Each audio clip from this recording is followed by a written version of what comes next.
All the accounts are empty. She withdrew all the money. My son's voice cut through the walls of the lawyer's office like a knife. Matthew was screaming at the lawyer, his face distorted, the veins in his neck bulging, his fists pounding the wooden desk. He was trying to buy a house for his wife and his family for $1,200,000, secretly, with my money.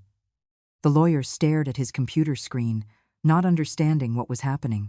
The accounts showed zero. All of them. Samantha sobbed beside him, clinging to his arm, whispering something no one else could hear. Megan stood by the door, paralyzed, her eyes wide. But that wasn't the worst part. The worst part came later.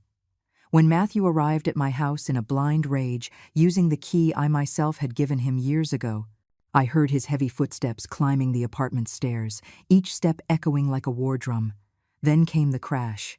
The door to my apartment flew open with a bang that made the picture frames on the wall tremble. Matthew stormed in like a hurricane, his eyes bloodshot, his hands clenched into fists, his breathing heavy. He was coming to attack me. I saw it in his eyes, in the way he clenched his jaw, in how his shoulders tensed as he advanced toward me. But then he stopped dead in his tracks. His face changed from the red of anger to the white of terror in seconds. His lips parted without a sound. His entire body began to tremble. "You," he finally whispered, his voice broken. "What are you doing here?" It wasn't a question. It was a moan of disbelief. Because I wasn't alone. And the person sitting next to me on my living room sofa, with a folder full of documents on the coffee table, was someone Matthew never expected to see. Someone who changed everything. But I'm getting ahead of myself. Let me take you to the beginning, when everything seemed normal, when I was just a trusting mother who didn't know her own son was planning to leave her bankrupt. 6 months earlier, my life moved with the calm of a routine built over decades. I'd get up every morning at 6 o'clock sharp, no alarm needed. My body already knew the rhythm. I'd make coffee in the old mocha pot I'd bought at a flea market when Matthew was 10 years old. The sound of the water boiling, the aroma of coffee filling the small kitchen, the morning light coming through the window. These were my moments of peace. I'd sit in the chair by the window, the hot mug in my hands, and watch the street wake up. The guy opening the newsstand. The woman from the 3rd floor walking her dog. The 6:30 bus passing right on time. My apartment was small, but it was mine. Every piece of furniture, every plate, every inch of it I had paid for with my own work. I was 62 years old and had worked my entire life. Since I was 18, when I got pregnant with Matthew and his father disappeared like smoke, I cleaned houses. I worked in restaurant kitchens. I took care of other people's children while mine grew up with my mother. I saved every penny I could. I never allowed myself luxuries. I never bought new clothes if the old ones still worked. I never went on vacation. Everything was for Matthew. To give him what I never had, so he could study, so he could have opportunities. And I did it. Matthew graduated from college. He got a good job at a tech company. He married Samantha, an elegant woman who wore expensive perfume and always had perfectly manicured nails. I was proud.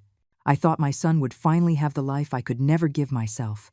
A comfortable, stable life without worries. After 40 years of constant work, I also had something. I wasn't rich, but I had saved. I had 3 bank accounts with a total of $1,300,000. I had invested in a small commercial property that I rented out. I had my apartment completely paid off.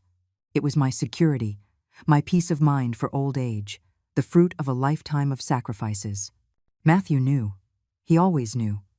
Since he was a boy, I told him about the importance of saving, of working hard, of not depending on anyone. I thought I was teaching him values. I didn't know I was showing him a treasure he would one day try to steal. The wedding with Samantha was 3 years ago, an elegant ceremony in an event hall that I helped pay for. Samantha looked radiant in an ivory dress full of lace. She smiled all the time. She hugged me. She called me Mom with a sweetness that melted my heart. I thought I had gained a daughter. How foolish I was. The first few months after the wedding were normal. Matthew visited me on Sundays. We'd have coffee. We'd talk about his job. He'd tell me stories from the office, and I'd make him his favorite meal, the chicken and dumplings he'd loved since he was a kid. Samantha came sometimes, always impeccable, always polite, always with that perfect smile that didn't reach her eyes. But slowly, things began to change. Small details that didn't seem important at first. Matthew started arriving late for our Sunday lunches. Then he started canceling. "Too much work," he'd say. "We're busy with the house," he'd say. The house. That modern apartment in an upscale neighborhood that I also helped pay for, with a $50,000 down payment. Because that's what mothers do, right? They help their children. When Matthew did come, he wasn't the same. He was distracted. He looked at his phone constantly. He answered in monosyllables. And there was something else. Something in the way he looked at me, as if he were evaluating me, calculating, measuring. One Sunday, 8 months ago, Matthew arrived alone. "Samantha had a headache," he said. He sat across from me at the kitchen table while I poured the coffee. "Mom," he said, his voice strangely serious, "I need to talk to you about something important." I felt a knot in my stomach. I thought he was going to tell me Samantha was pregnant, or that he had a health problem. I never imagined what was coming. "I need you to add me as a co-owner on your bank accounts," Matthew said, without looking me in the eye. His fingers drummed on the wooden table, nervous, avoiding my gaze. "It's just a precaution, Mom, in case something happens to you, so I can help you with payments. With emergencies. You know you're not young anymore. What if you have an accident and nobody can access your money?" I just stared at him in silence. The steam from the coffee rose between us like a transparent curtain. My son. My only son. The child I had held in my arms, whom I had comforted during his nightmares, whom I had watched grow into a man. He was asking me for access to everything I had, and he was doing it as if it were the most normal thing in the world. "Matthew, I'm 62. "Not 90, I finally said with a smile, trying to soften the awkwardness. "I'm perfectly fine. I can manage my own accounts. I've been doing it for 40 years. He sighed as if I were a stubborn child who didn't understand. "Mom, it's just for security. Samantha and I were talking, and we think it's for the best. You don't have anyone else. If something happens to you, everything gets complicated. The banks, the paperwork, it all freezes. This would just be easier for everyone. Samantha and I were talking." That phrase stuck in my mind like a thorn. It wasn't Matthew's idea, it was hers. I knew it in that instant. In the way he repeated the words as if he had memorized them. In how he avoided my gaze. In the defensive tone of his voice. "I don't know, Matthew. Let me think about it," I said. He pressed his lips together. "It's just a signature, Mom. It's not a big deal. Think about it and let me know. But don't take too long, okay?" He got up from the table, kissed my forehead coldly, and left. He didn't even finish his coffee. He didn't touch the apple pie I had baked especially for him. I stayed alone in the kitchen, looking at his full cup. Something wasn't right. I felt it in my stomach, in my chest, in every cell of my body. But he was my son, my only family. Maybe I was exaggerating. Maybe he really was worried about me. Maybe I was just a suspicious old woman, seeing problems where there were none. For the next 2 weeks, Matthew called me 4 times. Always with the same question. "Have you thought about the accounts, Mom?" Each time his voice sounded more impatient, more insistent, more annoyed. Samantha also called me once, with that sweet, soft voice she used like a weapon. "Carol, I need to talk to you about something important. Matthew is worried about you. We just want to take care of you. You're not so young anymore, and living alone at your age can be dangerous. You should consider his proposal. It's for your own good, for my own good." How easy it is to say that when what you want is to control someone else's life. But I kept doubting. I kept thinking that maybe I was being unfair, that maybe they really did care. Until Samantha's birthday arrived. They invited me to dinner at their apartment. An elegant place with marble floors and modern furniture that looked like it was out of a magazine. Everything was perfect. Too perfect, like a stage set designed to impress. I arrived with a modest gift, a gray cashmere scarf I had bought at a department store downtown. Samantha opened it with a smile that didn't reach her eyes. "Oh, how lovely," she said without emotion, setting it aside immediately. The dinner was tense. Megan, Samantha's sister, was also there. A slender 30-year-old woman with long black hair who looked at me with a mixture of curiosity and disdain. They talked about things I didn't understand: clothing brands, expensive restaurants, exotic trips.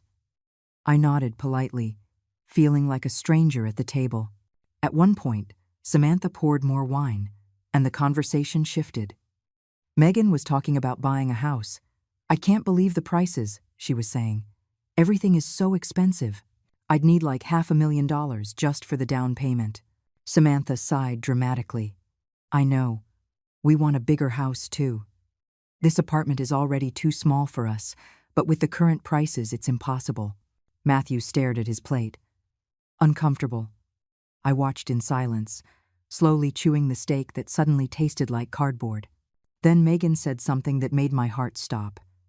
"If you had access to your mother-in-law's money, you could buy something really good. A big house, with a yard, in an exclusive neighborhood." The silence that followed was deafening. Samantha shot her sister a murderous look. Matthew turned red. And I just sat there, frozen, my fork suspended in midair. Megan realized her mistake too late. She looked down at her plate. "Sorry," she muttered. "It was just a comment." But it was already said. It was out. The truth was floating in the air like a ghost. They didn't want to protect me. They weren't worried about my safety. They wanted my money. They wanted to use it, spend it, enjoy it as if it were theirs. I finished dinner on autopilot. I smiled when I was supposed to smile. I nodded when I was supposed to nod. I thanked them for the evening and left early, using a headache as an excuse. No one insisted I stay. Matthew barely got up to see me out. That night, I couldn't sleep. I tossed and turned until 4 a.m, replaying every conversation, every gesture, every word from the last few months. The pieces were starting to fit. Matthew's insistence, Samantha's fake sweetness, the subtle comments about my age, my loneliness, my vulnerability. It wasn't paranoia. It was real. But I needed to be sure. I needed proof. The next day, I called Matthew and told him yes, that I would add his name to my accounts. I heard the relief in his voice. "I knew it was the right decision, Mom. You'll see, it's for the best." We agreed to go to the bank together the following Friday. That week was strange. Matthew became attentive again. He called me every day. He invited me to lunch twice. Samantha sent me affectionate text messages with heart emojis, as if everything was back to normal. Friday arrived with a gray sky that threatened rain. Matthew picked me up at 10 a.m, punctual for the first time in months. He came alone. Samantha had things to do, he said. We went to the bank in his car, a black sedan that smelled like vanilla air freshener. He talked nonstop about work, about a new project, about his plans for the weekend. I just nodded, looking out the window, feeling a weight in my chest I couldn't explain. At the bank, everything was fast. Too fast. The bank manager greeted us with a professional smile. Matthew had already prepared the documents. He just needed my signature, and my ID, and my passwords. As I signed the papers, I felt like I was signing my own sentence. But I did it, because I needed to know just how far my own son was willing to go. "All set," the manager said, closing the folder. "Your son now has full access to your accounts, Carol. He can make transfers, withdrawals, any banking transaction." Matthew smiled. "It's just for security, Mom. I'm not going to touch anything. It's only for emergencies." He squeezed my shoulder with a tenderness that felt obscene. That night, I didn't eat dinner.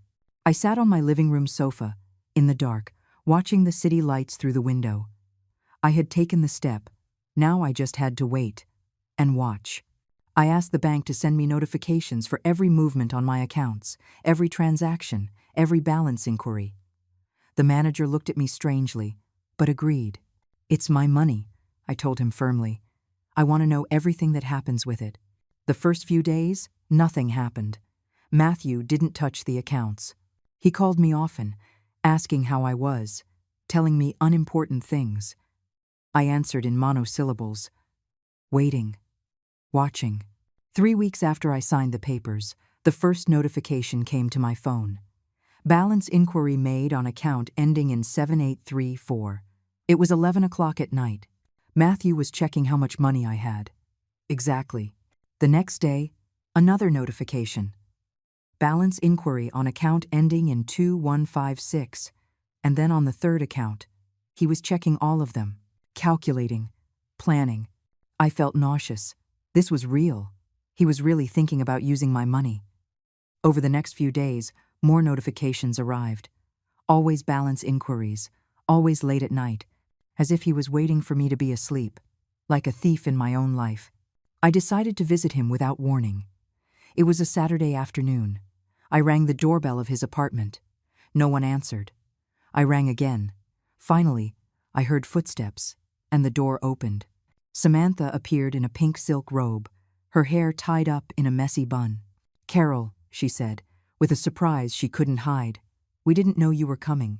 I walked in without waiting for an invitation. Matthew was in the living room, reclined on the sofa with a laptop on his lap. When he saw me, he shut the screen quickly. Too quickly.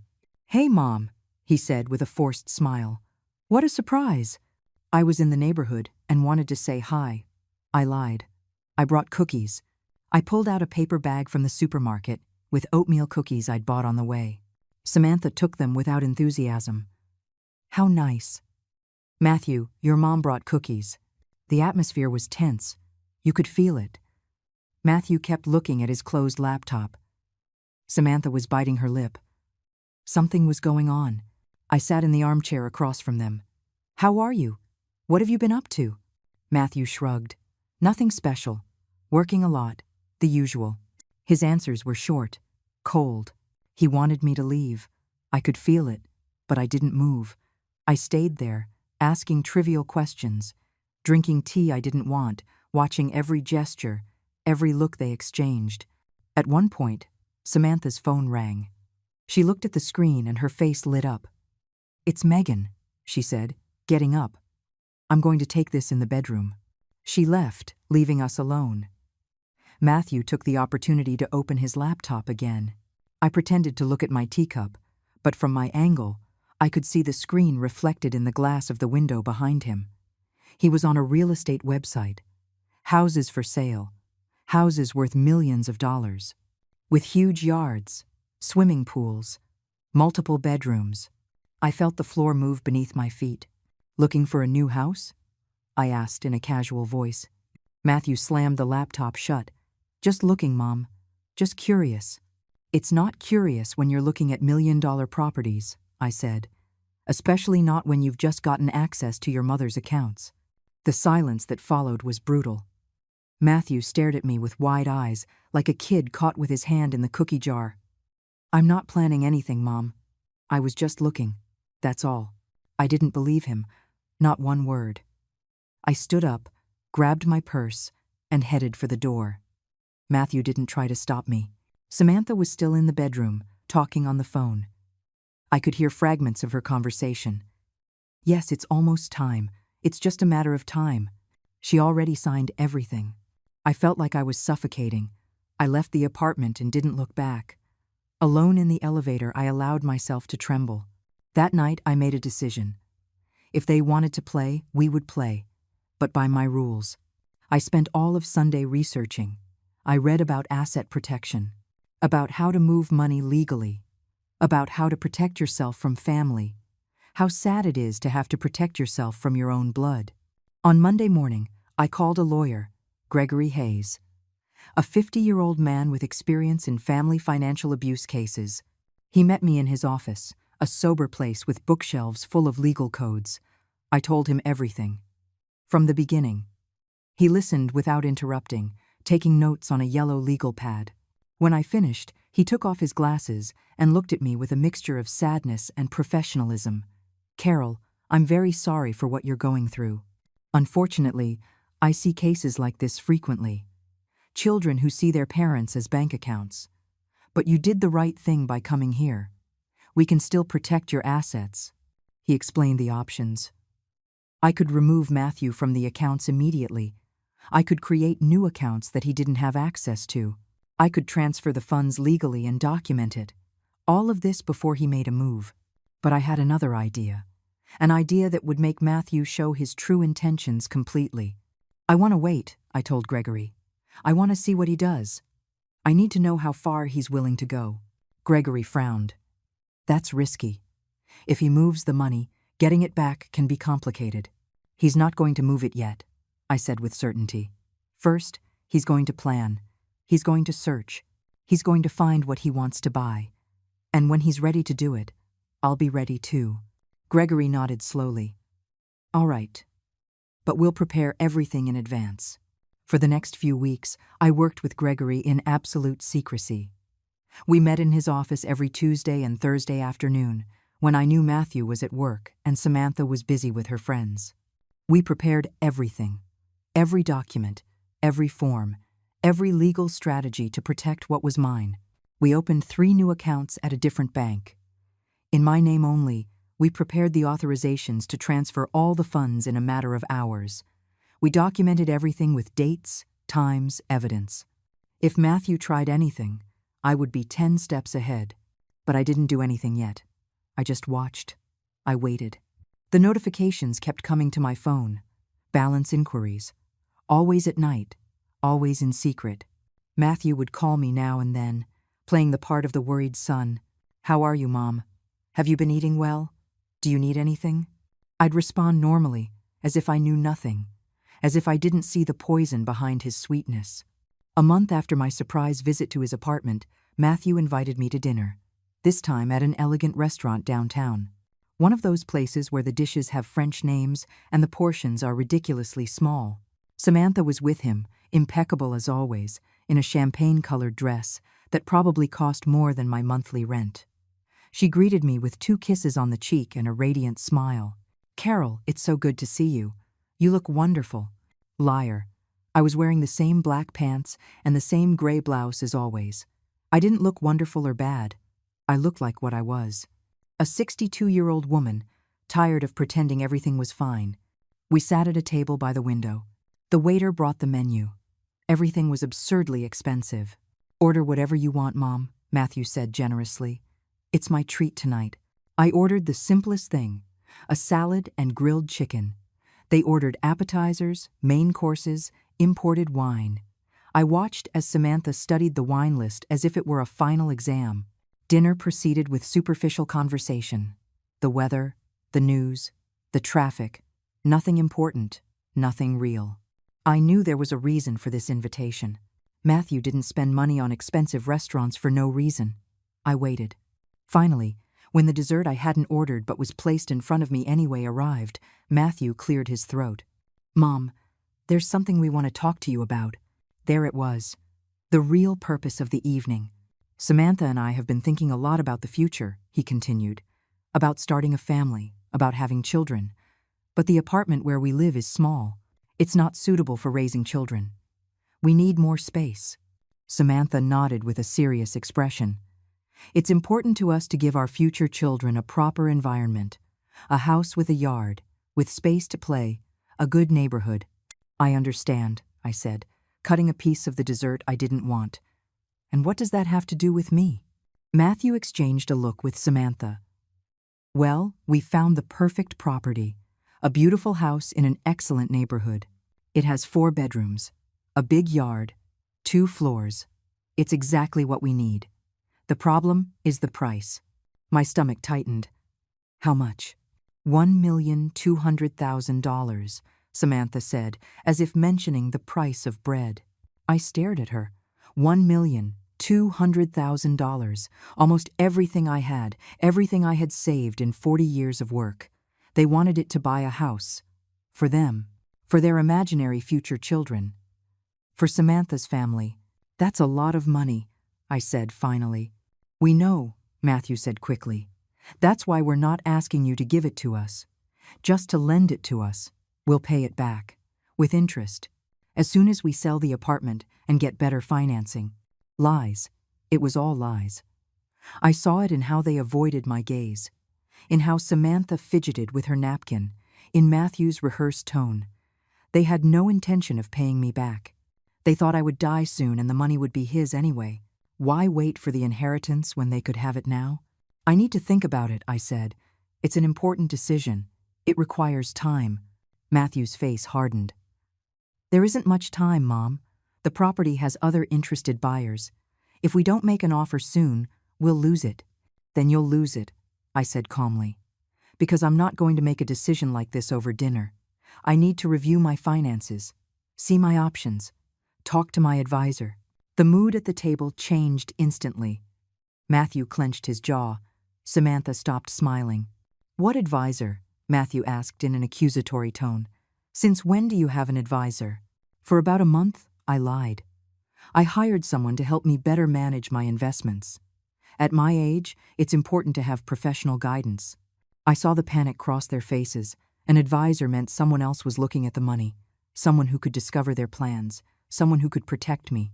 We didn't know you had done that, Samantha said, her voice tense. There are a lot of things you don't know about me, I replied, getting up from the table. Thank you for dinner. It was delicious. I left them there, with their faces of frustration and poorly concealed anger. That night, alone in my apartment, I cried. I cried for the son I had raised and no longer recognized. I cried for the years I had dedicated to giving him everything, which were now turning against me. I cried because the family I thought I had was just an illusion. But after crying, I dried my tears and called Gregory. I need you to speed everything up, I told him. They're going to try something soon. I know it. Gregory worked quickly. In 3 days, we had everything ready. The new accounts opened, the documents prepared, the legal strategy defined. All that was missing was the exact moment to execute the plan. And that moment came a week later, on a Tuesday afternoon. I decided to pay them another surprise visit. I needed to confirm my suspicions. I needed to see with my own eyes what they were planning.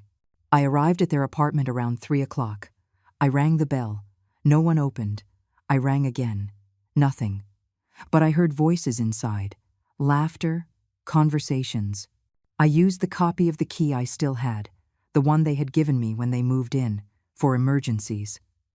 I opened the door slowly, silently. The voices were coming from the living room. I walked in, and what I saw froze my blood. Matthew, Samantha, and Megan were sitting on the sofa, surrounded by papers, real estate brochures, house blueprints, bank documents, and on the coffee table, a laptop displaying a property page, the $1,200,000 house. Samantha had a glass of wine in her hand and was laughing. In 2 weeks, it's ours, she was saying. I already spoke with the agent. We just need to make the transfer and sign. Megan clapped excitedly. I can't believe we're finally going to live in a house like that, with a pool, with that huge yard. Matthew looked at the papers with a smile I had never seen on him, a smile of greed, of satisfaction. And Mom doesn't even know we're going to use her money for this, he said. She thinks we're still thinking about it. By the time she realizes, the house will already be in Samantha's name and the money spent. She won't be able to do anything. My heart stopped for a second. There it was. The confirmation of everything. It wasn't a loan. It was a robbery, planned, calculated, executed by my own son. Samantha laughed. Your mother is so naive, so trusting. It was too easy to convince you to add her to the accounts. Now it's just a matter of time. Megan raised her glass. To the new house, to our new life. The three of them toasted. The sound of the glasses clinking echoed in my ears like a sentence. I stood frozen in the entryway, hidden behind the wall that separated the foyer from the living room. They couldn't see me, but I saw them. All three of them. Celebrating my ruin. Matthew picked up his phone. I have the appointment at the lawyer's office for Monday at 11 in the morning. I'm going to transfer everything that day, $1,200,000 in a single transaction. Afterward, I'll tell Mom I needed it urgently, that it was a once-in-a-lifetime opportunity, that I'd pay her back later. Samantha moved closer to him and kissed him. You're brilliant. Your mother will never see this coming. She's right about one thing, I thought. She'll never see it coming. Because I'm going to strike first. I left the apartment as silently as I had entered. I closed the door without a sound. I took the stairs instead of the elevator. I didn't want them to hear anything. I didn't want them to know I had been there. Outside, the cold air hit my face. I took a deep breath. 1, 2, 3 times. Then I took out my phone and called Gregory. "I heard him," I said when he answered. "Everything. They're going to steal $1,200,000 from me on Monday." At the lawyer's office. At 11 in the morning. Gregory whistled softly on the other end of the line. "Then we have 4 days. We need to move everything before then. This Friday." "Yes," I said, feeling a strange calm wash over me. "This Friday. I want not 1 cent left in those accounts by Monday. I want that when he tries to make that transfer, he finds nothing. Absolutely nothing." "Understood," Gregory said. "I'll see you in my office tomorrow. We'll get everything ready." That night I didn't sleep. I sat in the darkness of my living room, looking at the photographs on the walls. Matthew as a baby. Matthew on his first day of school. Matthew at his graduation. Each image was a memory of a son who no longer existed, or who perhaps never had. Maybe he was always this way. Selfish, manipulative, and I was just too blind with love to see it. I allowed myself to cry that night, to cry one last time, for the son I lost, for the family I never had, for the years wasted believing in a lie. On Wednesday morning, I arrived at Gregory's office at 9 o'clock sharp. He already had everything prepared on his desk. Documents, forms, authorizations. "Today we move everything," he said, "and we're going to do it in a way that is completely documented. Every transaction, every move, so that if they try to sue you, we have proof that you acted within your rights." We spent 3 hours signing papers, authorizing transfers, closing the old accounts, opening the new ones, all in my name, only my name. Matthew was completely cut out. By 2 in the afternoon, it was all done. $1,300,000 transferred to 3 new accounts at a different bank. The old accounts closed. Empty, 0 balance. Gregory handed me a folder with all the copies. "Keep this in a safe place," he said. "And now, Carol, we need to talk about what comes next. When your son discovers what you did, he is going to react. Probably badly. Very badly. You need to be prepared." "I know," I said. "That's why I want you to prepare a restraining order, and I want you to be with me on Monday, at my house, when he comes." Gregory nodded. "I'll bring a court officer as well, as a witness. And for your safety, if he tries anything violent, we'll have legal and physical protection." "Perfect," I said, standing up. "I'll see you on Monday then, at 10 in the morning, at my apartment. He'll arrive after the lawyer's office, furious, desperate, and I'll be ready." The next few days were strange. Matthew didn't call me. Neither did Samantha. They were busy preparing their big heist. I spent the time organizing my apartment, packing the essentials, preparing for my departure. Because after Monday, no matter what happened, I couldn't stay in this city. I couldn't live near them, not after this. I looked for apartments on the coast, quiet places, small, where I could start over. I found a perfect one, with an ocean view, a 2-story building with only 6 apartments, quiet, safe, far away from everything. On Sunday night, I received a text from Matthew. "I have an important meeting tomorrow morning. I'll call you in the afternoon." A chill ran down my spine. Tomorrow, the lawyer's office, the attempted theft, the moment of truth. I replied with a simple, "Okay, honey, take care." It was the last time I called him honey in a message. The last time I pretended everything was normal. After tomorrow, everything would change. Forever. Monday dawned with a bright sun that contrasted with the darkness of what was to come. I got up early. I showered. I dressed in my most comfortable clothes. Black pants, a white blouse, flat shoes. I wanted to be ready for anything. At 9:30, Gregory arrived with the court officer, a burly man in his 40s named Vincent. They brought documents, the restraining order, ready to be served, the proof of the transfers, everything we needed. We sat in the living room. Gregory reviewed papers. Vincent stood near the door. I sat on the sofa, my hands in my lap, waiting. At 11:15, my phone rang. It was Matthew. I didn't answer. I let it go to voicemail. 2 minutes later, it rang again. I didn't answer that time either. Then the text message came. Mom, call me. It's urgent. It's important. I left the phone on the table without responding. Gregory looked at me. Is he at the lawyer's office? He asked. Yes, I said. He just discovered the accounts are empty. At 11:30, I heard hurried footsteps on the building's stairs. He was running, taking the steps 2 at a time, then the pounding on the door. Mom, open up. Mom. His voice was desperate, furious. He was beating the door with his fists. Carol, open this door now. What did you do? Where is the money? Vincent moved toward the door. Are you ready? He asked me in a low voice. I nodded. He yanked the door open. Matthew almost fell inside from the momentum of his own pounding. He entered like a wild animal. Eyes red. Hair disheveled. Shirt wrinkled. Where is it? He yelled, looking at me. Where is my money? Your money? I asked calmly. It's not your money, Matthew. It never was. You gave me access to my accounts, he screamed. You signed the papers. That money is mine, too. I gave access, I corrected.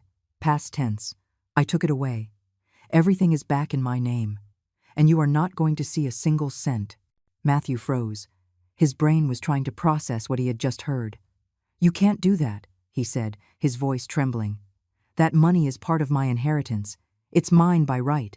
You have no right to anything while I am alive, I said, standing up from the sofa.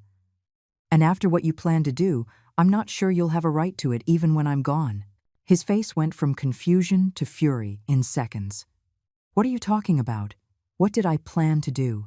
Don't play dumb with me, I said, feeling my own anger finally rising to the surface after weeks of holding it in. I heard everything. Last Tuesday, at your apartment, when you, Samantha, and Megan were celebrating how you were going to steal $1,200,000 from me. The color drained from his face. His lips parted, but no sound came out. Behind him, Vincent stood firm, blocking the exit.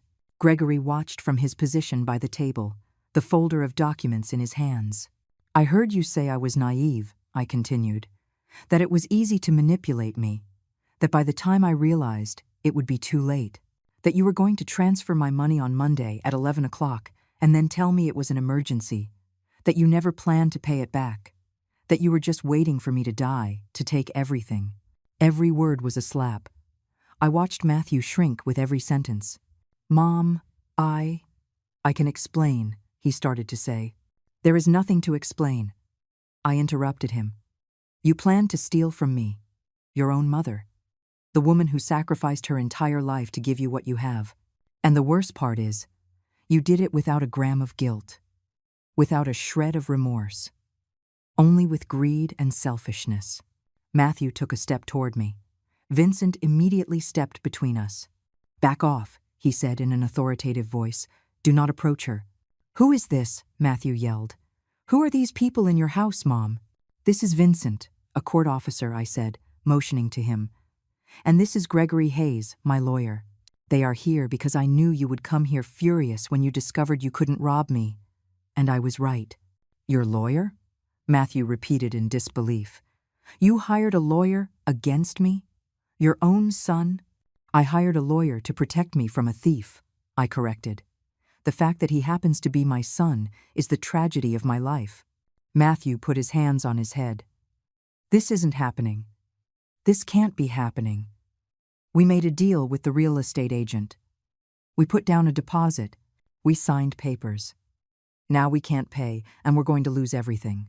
Well, I said, crossing my arms, you should have thought of that before you planned to rob your mother. That is not my responsibility. It's yours, and Samantha's, and Megan's. The three of you planned this together. The three of you can suffer the consequences together. You don't understand, Matthew said, tears starting to form in his eyes. We're going to lose the deposit. $50,000. We're going to be on the street. Samantha is going to leave me. Everything is going to be destroyed. Good, I said, without a shred of compassion. Now you know how I felt when I discovered my only son was planning to leave me with nothing. When I heard you celebrating my naivete, my trust, my love. Now you know how it feels to be betrayed by the person you trust the most. Matthew fell to his knees. "Mom, please, I'm begging you. Give me the money. I promise I'll pay you back. I'll sign whatever you want. But help me this one time. Just this once." I looked down at him. This 35-year-old man crying on my living room floor, and I felt nothing. Not pity, not love, not even sadness, just a vast emptiness where a son used to be. "You already helped me make a decision, Matthew," I said. "You helped me see who you really are, and that's why you will never have access to my money again. Not now, not ever." Gregory stepped forward with the papers. "Carol, if you're ready, let's proceed with the restraining order." Matthew looked up. What?" "A restraining order," I said. "What is this?" "This," Gregory said in a professional voice, "is a court order that prohibits you from coming within 100 yards of your mother. You cannot call her. You cannot text her. You cannot come to her home. If you do, you will be arrested." Matthew stared at me, his eyes wide with horror. You're forbidding me from seeing you? I'm your son. Your only family. You stopped being my family the day you decided to rob me," I said, signing the document Gregory placed in front of me. "My family doesn't betray me. My family doesn't plan to leave me bankrupt. My family doesn't celebrate my naivete. You are not my family, Matthew. You are a stranger who shares my blood. And nothing more." Vincent took the signed papers. "Sir," he said to Matthew, "you have 10 minutes to leave this building. If you return, you will be arrested immediately. The order is effective now." Matthew staggered to his feet. "You're going to leave me with nothing," he whispered. "You're going to destroy me." "You tried to destroy me first," I replied. "The difference is, I was faster and smarter. Now get out of my house and never come back." He walked to the door like a zombie. He stopped in the doorway and looked at me one last time. "You're going to regret this, when you're all alone, when you're old and you need help. You're going to look for me, and I won't be there." "I'm already alone," I said. "I've been alone for months. Because the son I raised died at some point and was replaced by a greedy stranger. So no, I'm not going to regret this. Because you can't lose something that doesn't exist anymore." Matthew left, slamming the door. I heard his footsteps running down the stairs. Fast, furious, fading out of my life forever. I stood in the middle of the living room, feeling my legs tremble. I finally let myself collapse onto the sofa. Vincent locked the door. Gregory sat across from me. "You did very well, Carol," he said. "I know that wasn't easy, but you did the right thing." "It doesn't feel like the right thing," I whispered. "It feels like losing a son." "You didn't lose a son," Gregory said gently. "Your son lost you, through his own fault, his own decisions. You just protected yourself, and that is never wrong." Vincent made coffee in my kitchen without being asked. He brought me a steaming mug. "Drink," he said. "It'll help." I took it with trembling hands. The coffee was strong, bitter, perfect. For the next hour, Gregory explained the next steps. The restraining order was active. If Matthew tried to contact me, I was to call the police immediately. He gave me copies of all the documents, the transfers, the account closures, the restraining order, all in a thick folder that now contained the end of my relationship with my son. We also talked about my plans. I told him about the apartment on the coast I had found, about my intention to move, to start over, far away from all this. "I think that's an excellent idea," Gregory said. "A change of scenery will do you good, and the distance will give you additional security. I can help you with the moving arrangements if you need." "I appreciate that," I said. "I'm going to need all the help I can get." When Gregory and Vincent finally left, I was alone in my apartment. The silence was absolute. I walked through the rooms, looking at every corner, every object, every memory. 40 years of life in this place, 40 years of work and sacrifice, and all for what? To discover that the son I sacrificed everything for only saw me as a bank account. That night, I started packing. I pulled the boxes from the closet and began to put my life into cardboard. Clothes, books, photographs. Every object had a story, every photo a memory. I got to the photographs of Matthew, the baby, the child, the teenager, the man. I looked at them one by one, trying to find the exact moment he became what he was now. But I couldn't.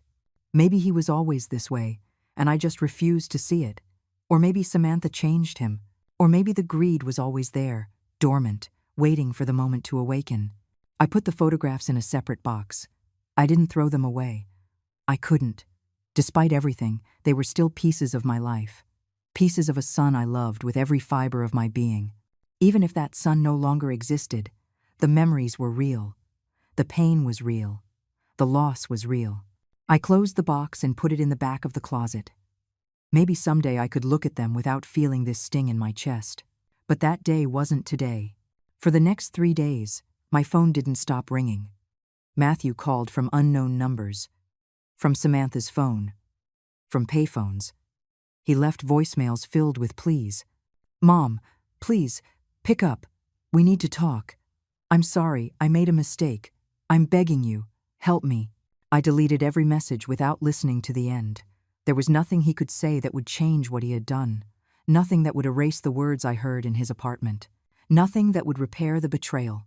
Text messages also arrived. Long, desperate. In one, he said Samantha had left him, that she had gone to live with Megan, that she blamed him for ruining everything, that he was alone now and didn't know what to do. I read that message and felt no compassion. I felt justice. Samantha didn't love him. She only loved my money. And when that money disappeared, she disappeared too. Matthew was finally getting a taste of his own medicine. He was experiencing what it feels like to be used, to be discarded, to be abandoned. In another message, he said he had lost the $50,000 deposit, that the real estate company wouldn't return the money, that he was in debt now, that his apartment was at risk because he had taken out a loan using his property as collateral. Every word was a consequence of his own decisions, of his own greed, and he had earned every single consequence. I didn't answer a single message. I just read them and archived them as evidence, in case I needed them later.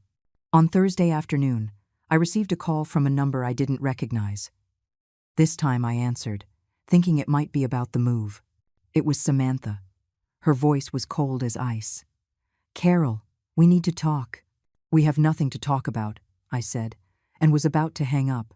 "Wait," she yelled. "Just listen to me for 1 minute. 1 minute." I sighed. "You have 30 seconds. What you did was cruel," she said. "Matthew is your son, your only family, and you destroyed him. How can you live with yourself?" "I live with myself perfectly fine," I answered calmly. "Because I didn't plan to rob anyone. I didn't celebrate my family's naivete. I didn't conspire to leave someone bankrupt. You all did that. And now you're paying the consequences." Samantha laughed bitterly. "You think you're so innocent, so perfect, but you're just a selfish old woman who won't share her money with her own son. That money should be his. He deserves it for everything he put up with being raised by you." Her words should have hurt me, but they just made me feel sorry for her twisted view of the world, for believing that stealing was okay if you called it inheritance. "My son didn't have to put up with anything," I said. "I gave him everything. I worked double shifts so he could study. I paid for his college. I helped him with his apartment. I never denied him anything. But that doesn't give him the right to steal from me while I'm alive." Samantha was silent for a moment. Then she spoke, with venom in every word. "You're going to die alone, with no one. And no one is going to cry for you." "If that's the price of keeping my dignity," I replied, "I'll pay it gladly. I'd rather die alone than live surrounded by snakes." I hung up before she could answer. My hands were shaking, not from fear, from rage, from indignation. How dared she? How dared that woman who conspired to rob me talk to me about selfishness? I took several deep breaths until the rage turned into determination. Determination to move forward, to not let her words affect me, to not give her the power to make me doubt. On Friday, the movers arrived. 2 burly men who loaded my boxes onto their truck with efficiency. I watched as they emptied my apartment. The furniture I had bought piece by piece, the appliances I had used for years, everything disappearing into the truck. I left some furniture behind because the new apartment came furnished.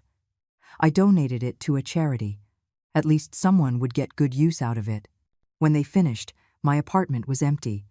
Only the marks on the walls where the pictures had been remained, the stains on the floor where the furniture had stood, the echoes of a life that no longer existed. I walked through the empty rooms one last time. This had been my home, my refuge, the place where I had raised my son, where I had cried, laughed, dreamed. Now it was just an empty shell, like my relationship with Matthew, a shell of what once was. I closed the door for the last time and gave the keys to the building manager. "I'm moving," I told him. "If anyone asks for me, especially my son, please don't give them my new address." He nodded with understanding. He had seen Matthew trying to destroy my door. He had heard the shouting. He knew something serious had happened. "I understand, Carol. I wish you well in your new home." "Thank you," I said, feeling a lump in my throat. "For everything." The drive to the coast took 4 hours. I hired a driver who took me in his car while the moving truck went ahead. I watched out the window as the city disappeared behind me. The buildings, the streets, the familiar places. Everything was left behind. Part of me felt liberated. Another part felt lost. I was leaving everything I knew, everything that had been my life. But I was also leaving the pain, the betrayal, the disappointment. We arrived in the coastal town at sunset. The air smelled like salt and freedom. The building was small, just 2 floors, white with wooden details. My apartment was on the 2nd floor. It had a balcony with an ocean view. When I opened the door and saw the ocean stretching to the horizon, I felt something I hadn't felt in months: peace. The movers brought up my boxes. They arranged the basic furniture I had brought. I paid them with a generous tip, and they left. I was alone in my new home. That night, I didn't unpack anything. I simply pulled a chair out onto the balcony and sat watching the sea. The waves crashed against the beach in a constant, hypnotic rhythm. The sun sank into the horizon, painting the sky orange and pink. It was beautiful. So beautiful it made me cry. I cried for everything I had lost, for the son I no longer had, for the family I never had, for the years that wouldn't come back.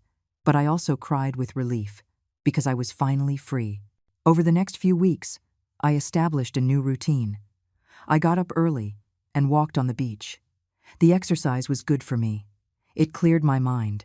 I met some of my neighbors, quiet people, retirees, like me, some also running from their own histories.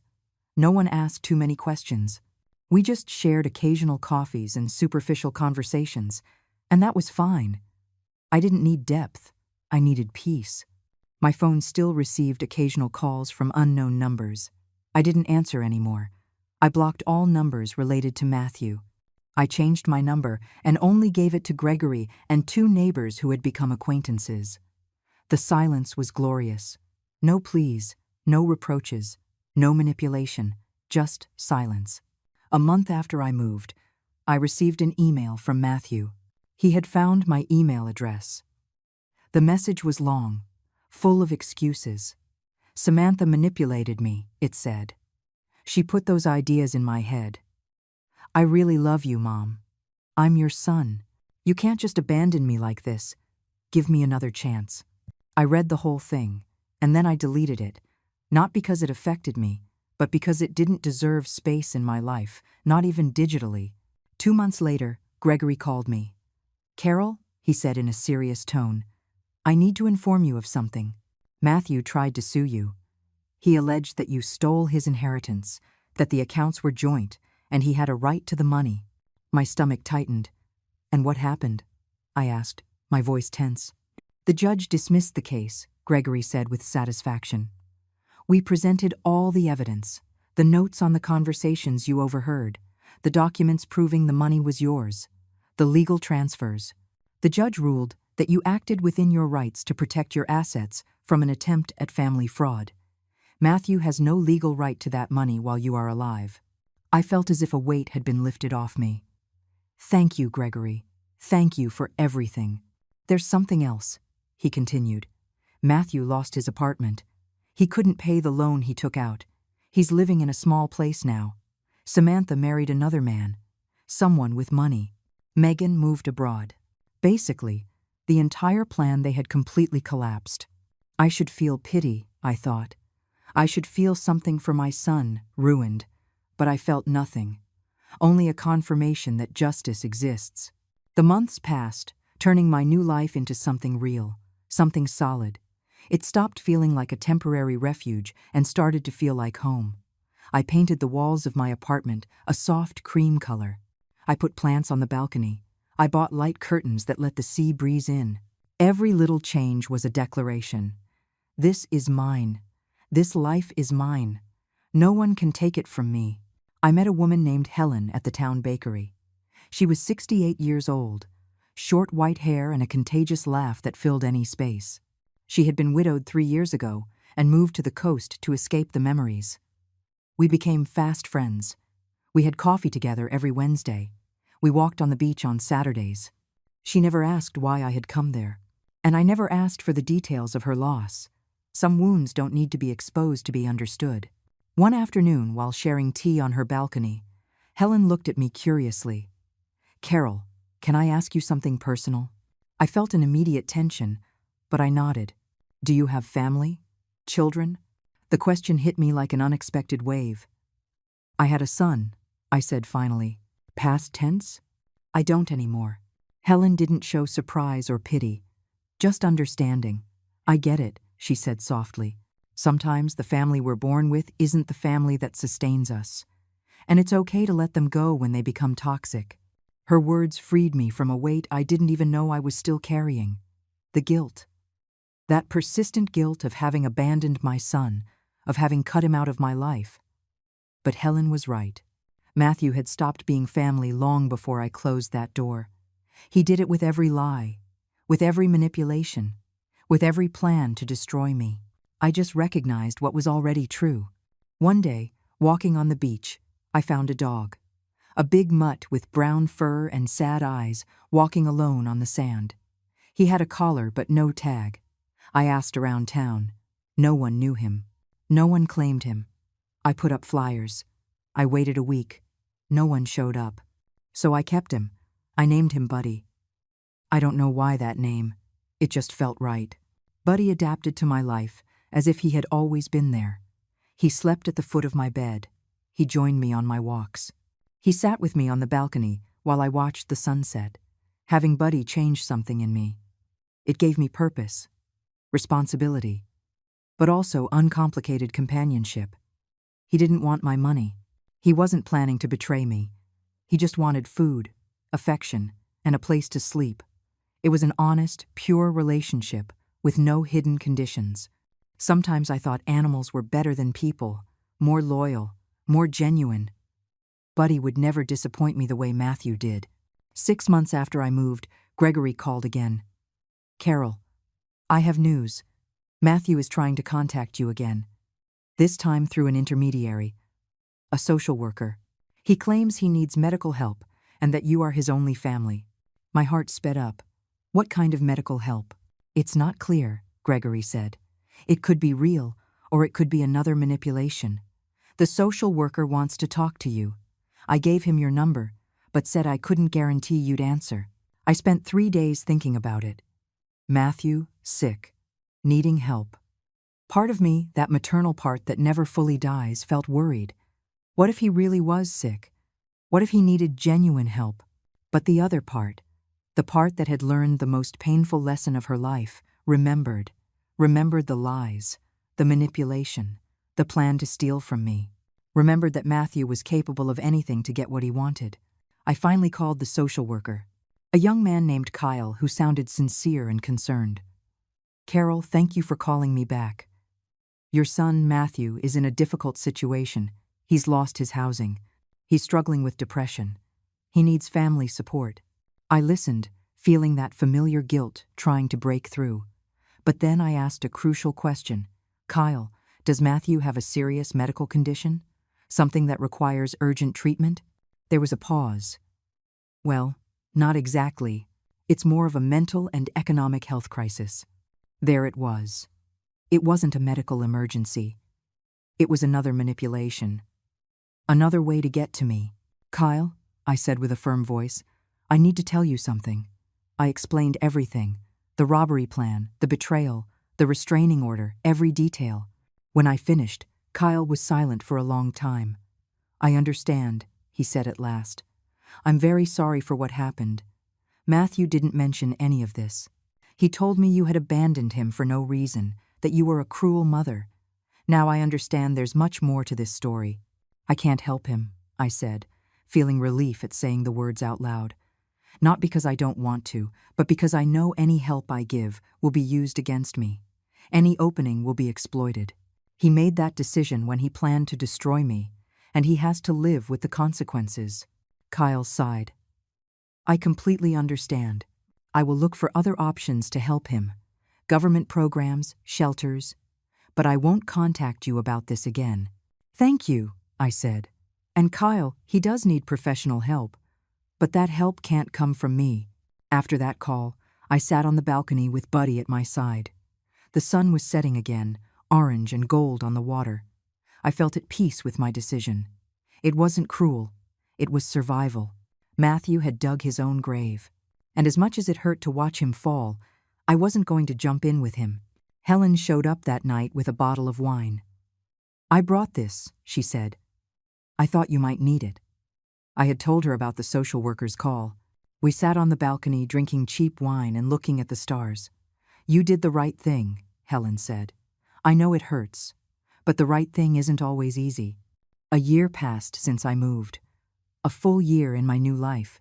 I celebrated my 63rd birthday on the beach with Helen and 2 other neighbors who had become friends. We ate cake, we drank champagne, we laughed. It was a small, intimate celebration, but it was real.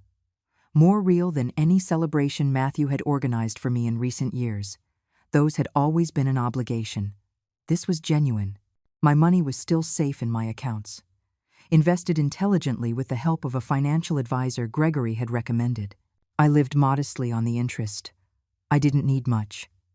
The apartment was inexpensive. My expenses were minimal. For the first time in my life, I wasn't working to survive. I was simply living. I read books. I walked on the beach. I cooked new recipes. I learned to knit. Simple things I had never had time to do before. One afternoon I received a package. It had no return address. Just my name and address. I opened it carefully. Inside was a letter and photographs. I recognized the handwriting immediately. It was from Matthew. My first instinct was to throw it all away without reading. But curiosity won. I opened the letter. Mom, it began. It's been 14 months since we last spoke. 14 months where I've had a lot of time to think, to reflect on what I did, on what I lost. The letter continued for 3 pages. Matthew talked about his current life. He was living in a small room, working 2 jobs to pay off debts. Samantha had married a rich man and had completely forgotten him. Megan was in Europe and never answered his messages. He was completely alone. He had hit rock bottom. And finally, he said, he understood what he had done to me.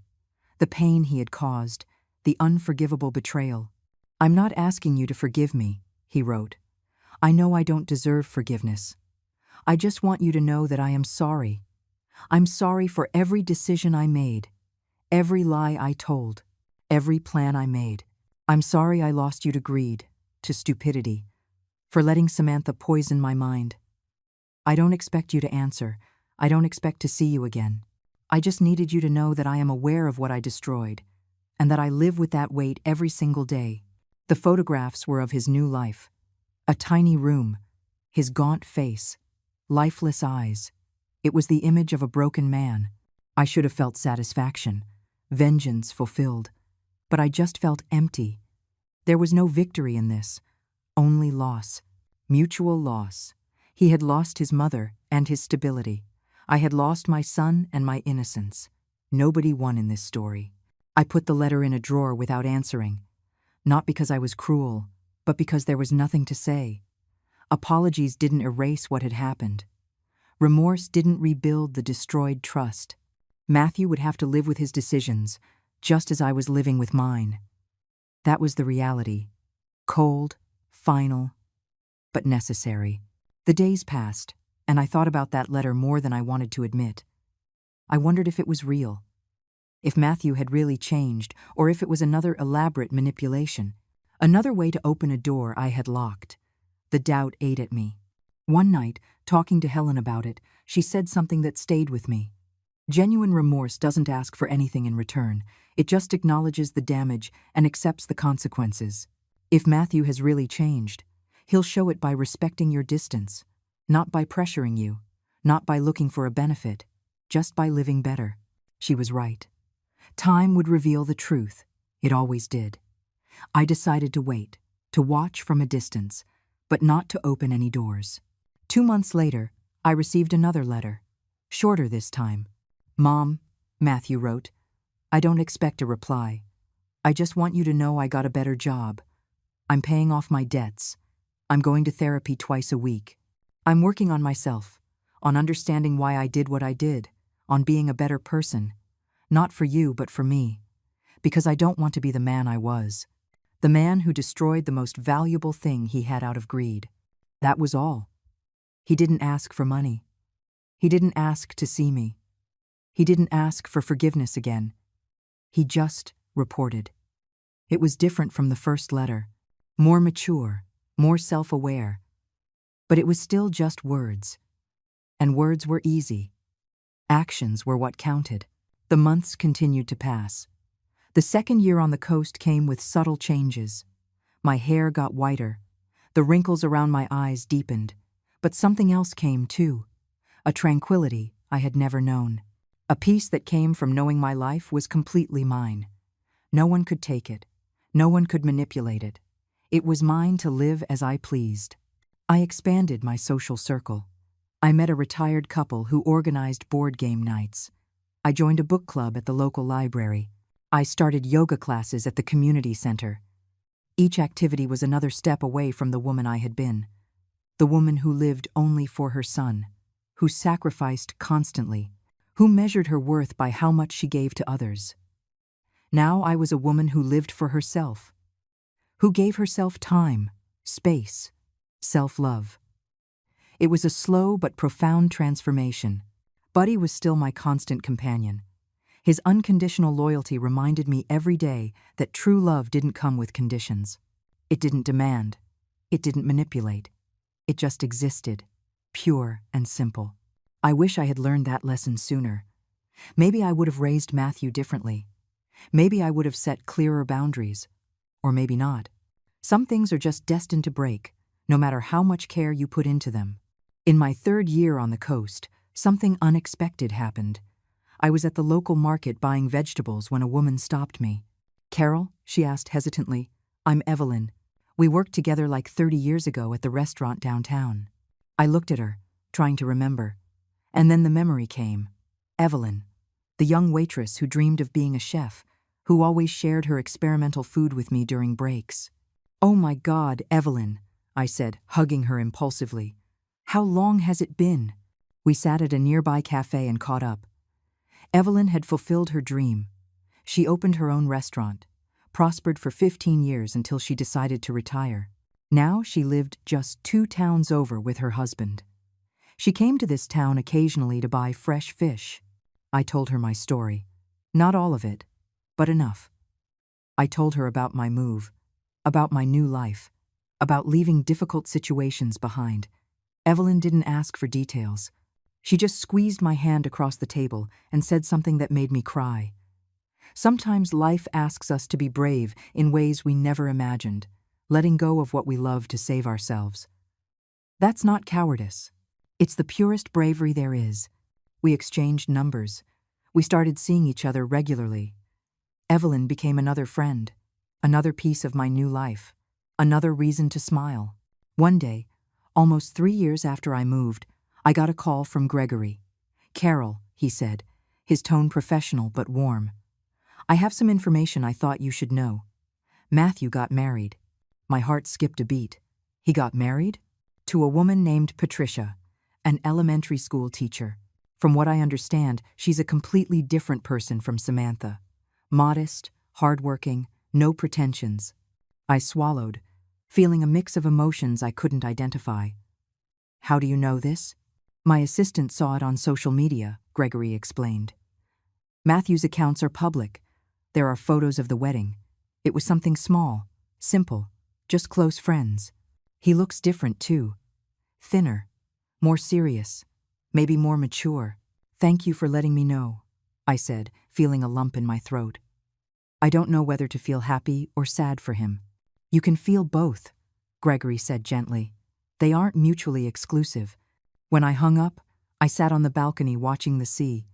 Matthew had gotten married. He was rebuilding his life. Without me, it was what I wanted, right? For him to move on, to learn, to grow. So why did it hurt so much? Helen arrived that afternoon as if she had a sixth sense for when I needed her. You look upset, she said.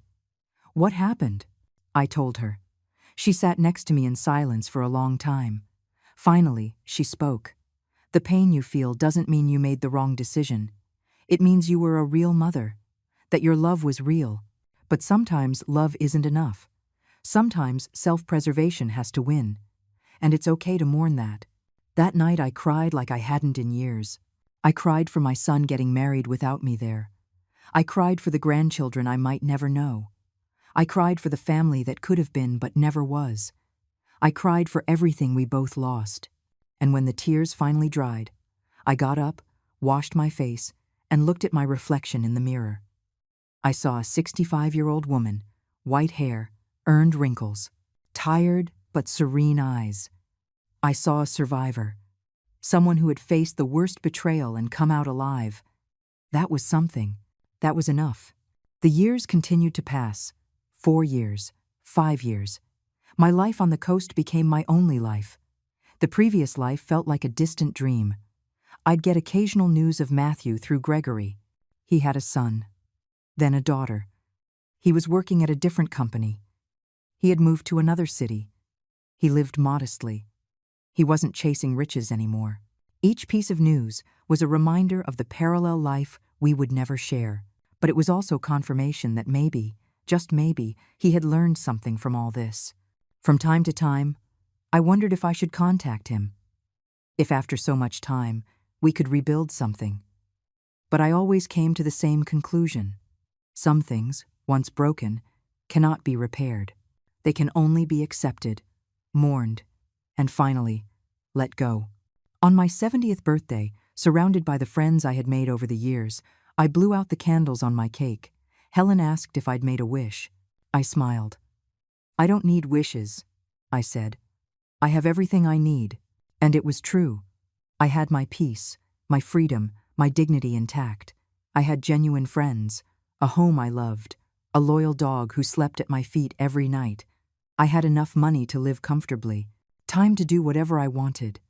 I didn't have a blood family, but I had a chosen family, and sometimes that was better. One afternoon, 7 years after I moved, I was walking on the beach when I saw a man in the distance. Something about his posture was familiar. He approached slowly, and then I recognized him.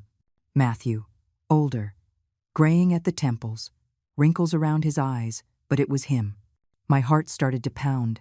He stopped a few yards away, respecting the space. "Hi, Mom," he said, his voice soft, almost broken. "I didn't come to ask for anything. I just came to say something I should have said years ago. I'm sorry. I'm sorry for everything, and I miss you. Every single day." We just stood there on the beach, the wind blowing between us, the waves crashing at our feet, 7 years of silence hanging in the air. And in that moment, I made a decision. Not to forgive completely. That would take more time. Maybe it would never fully arrive. But to acknowledge his effort, his change, his respect for my space all these years. "Let's walk," I said finally. "We have a lot to talk about. Sometimes, to save yourself, you have to do things that break your heart. You have to let go of what you love. You have to choose yourself when no one else will. And it hurts. God, how it hurts. But on the other side of that pain is something worthwhile. Peace, dignity, a life that is truly your own. And maybe, just maybe, after years of healing, a chance to rebuild. Not what was, but something new, something more honest, something stronger for having been broken and healed. That afternoon, I walked with my son for the first time in 7 years. I don't know what the future holds, if we can rebuild something real, but for the first time in a long time, I'm willing to try, with boundaries, with caution, with my eyes wide open, but willing, and that's enough for now.